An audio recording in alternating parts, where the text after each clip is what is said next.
pagi hari ini sebelum kita memulai aktivitas kita akan bersama-sama membaca dan merenungkan firman Tuhan. Terlebih dahulu kita akan berdoa. Mari kita berdoa. Bapa kami yang di surga, kami bersyukur, kami berterima kasih kepadamu karena pagi ini Tuhan memberikan hari yang baru kepada kami. Tuhan juga sudah memberikan tubuh yang sehat kepada kami.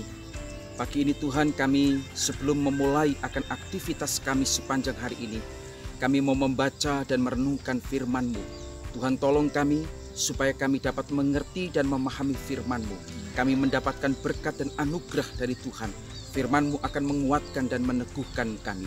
Terpujilah nama-Mu Tuhan. Di dalam nama Yesus kami bersyukur, kami berdoa. Amin. Saudaraku dikasih oleh Tuhan, saya mengajak untuk pagi hari ini kita membaca dan membuka Alkitab di dalam Injil Lukas pasal yang pertama. Injil Lukas pasal yang pertama ayat yang ke-13. Injil Lukas pasal pertama pasal 1 ayat 13. Demikian bunyi firman Tuhan. Tetapi malaikat itu berkata kepadanya, "Jangan takut, hai Zakaria, sebab doamu telah dikabulkan dan Elisabet istrimu akan melahirkan seorang anak laki-laki bagimu dan haruslah engkau menamai dia Yohanes." Firman Tuhan pagi hari ini, saudara, saya memberikan tema jangan takut sebab doamu telah dikabulkan. Jangan takut sebab doamu telah dikabulkan. Saudara, bagian yang kita baca pada pagi hari ini itu adalah bagian di mana cerita atau mengisahkan antara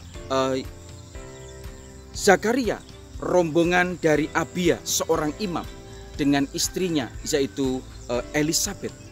Saudara, mereka berdua ditulis di dalam Injil Lukas pasal pertama ini menjadi seorang atau menjadi pasangan yang sangat istimewa. Kenapa istimewa, saudara? Karena dalam ayat yang ke-6 keduanya dituliskan mereka adalah orang yang benar di hadapan Allah. Mereka hidup menurut perintah Allah. Mereka hidup menurut ketetapan Allah. Saudara, mereka hidup taat kepada Tuhan. Tetapi ternyata kedua orang ini, suami istri ini, menghadapi satu masalah. Ada problem yang mereka hadapi. Apa yang menjadi problem mereka? Problem mereka adalah mereka tidak mempunyai anak. Kenapa? Sebab Elisabet dikatakan oleh Alkitab mandul. Saudaraku dikasih oleh Tuhan, ini menjadi problem yang tentu menjadi pergumulan bagi baik Zakaria maupun juga Elisabet. Dan ternyata mereka sudah berdoa berkali-kali, bahkan mungkin bertahun-tahun, saudara. Lama sekali mereka berdoa meminta mempunyai anak. Tetapi Tuhan belum juga mengabulkan doa mereka. Tetapi mereka tidak putus asa, mereka terus-menerus berdoa, minta kepada Tuhan. Saudaraku dikasih oleh Tuhan, pergumulan mereka berlarut-larut, berlama-lama sampai kemudian keduanya lanjut umurnya.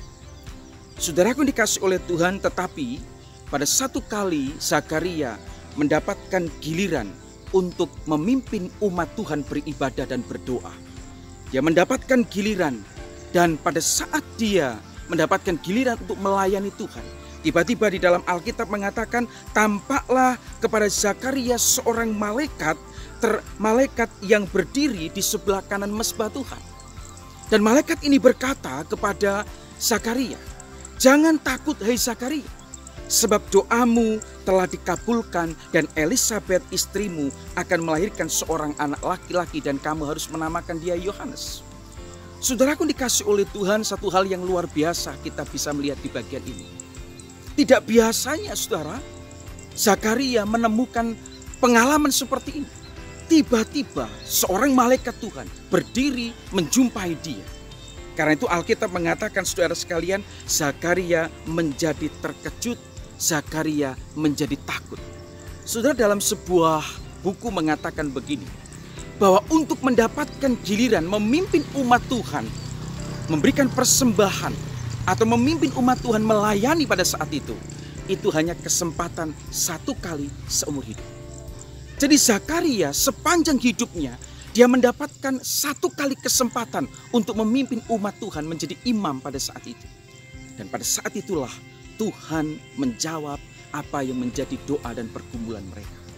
Saudara, ada beberapa hal yang ingin saya sampaikan kepada saudara. Tidak mempunyai anak ada sesuatu yang sangat dipandang sebagai sesuatu yang hina pada saat itu.